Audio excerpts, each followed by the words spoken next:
الصبح من الساعة 6 الصبح وأنا بالِف عشان خاطر باورّي ورق بنتي يعني بعتوه لدكاترة وكده، وما باصدّق إن أنا أروّح بابقى خلاص خلصانة والله. بنتِك دي والّا لا، لا، عندي بنت تانية أصغر منها اسمها إيه؟ اسمها ساجدة. ساجدة؟ آه. ما شاء الله كام سنة؟ 13. والله ساجدة من حوالي 7 سنين كده دخلت عملت عملية صغيرة أنابيب في ودانها، بعديها ما سمعتش. لأ واحدة واحدة كده، بتقولي لي عملت عملية بعدها ما سمعتش؟ بعدها ما سمعتش ما اعرفش ايه اللي حصل، هي انابيب وبعد كده بيشيل الانابيب افوجئ انادي على البنت ما بتسمعش خالص. وديتها بقى عشان هي عندها تأمين في المدرسة وكده، وديتها الطلبة قالوا لي لا بنتك ما بتسمعش. طب ايه اللي حصل يا دكتور، ايه اللي جرى؟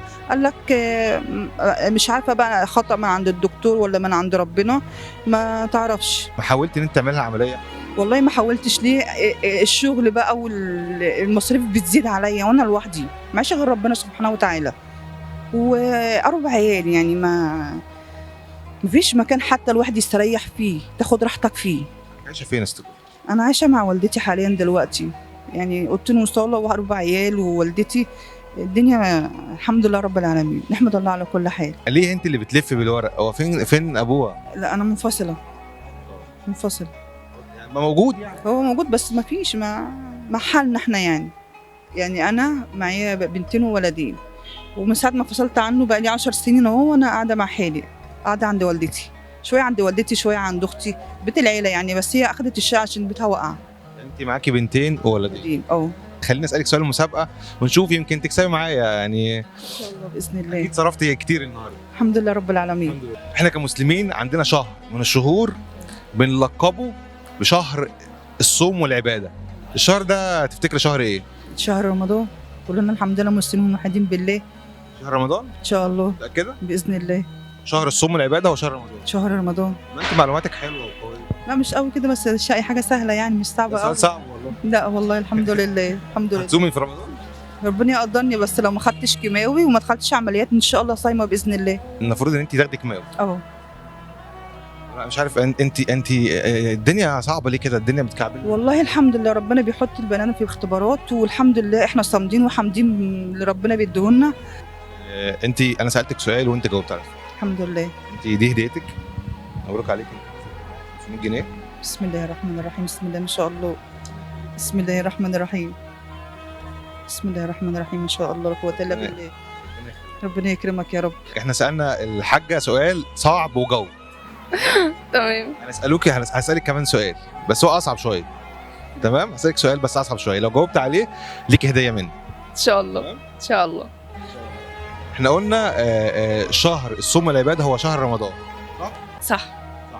الشهر ده بقى فيه ليله، الليله دي خير من 1000 شهر. تفتكر الليله دي ليله ايه؟ ليله القدر. معلوماتكم قويه. الحمد لله رب العالمين. انتوا مذاكرين جامد. سالناكي سؤال صعب وما شاء الله عليكي جاوبتي. دي هديتك بقى من سوسويت، هي هديه كده يا رب تعجبك. شوفيها، عجبتك ما عجبتكيش نغيرها على طول.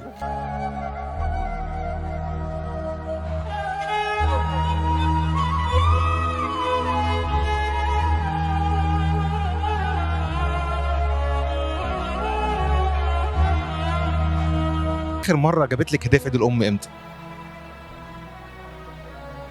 يعني من 3 سنين كده. 3 سنين؟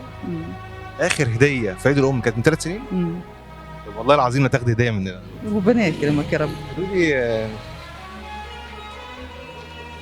دي بقى هديه عيد الام.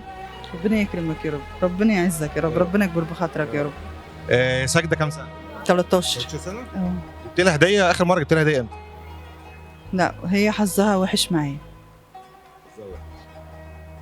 كان شغلي كله يعني دي من المصاريف الأساسية مش الحاجات الفرع يعني.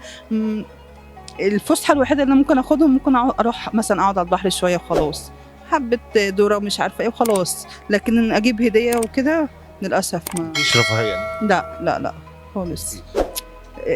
في الزمن اللي احنا عايشين فيه او في الوقت اللي انا كانت هي جت وكده والمشاكل اللي حصلت، ما كانش فيه وقت ان انا ارفه عنهم غير ان انا مثلا امشيهم شويه وخلاص، لكن هدايا والكلام ده لا. تجيبي لها طب حاجه في العيد ولا مش عامله حسابك؟ لا لسه كله على الله ان شاء الله. احنا موجودين معاك. ربنا يكرمك يا رب، ربنا يعزك. دي هديه بقى بس مش مننا، دي هديه منك انت لساجده عشان بقى تعيد بيها. ربنا يبارك لك، ربنا يكرمك، ما تحرمش منك ابدا يا رب.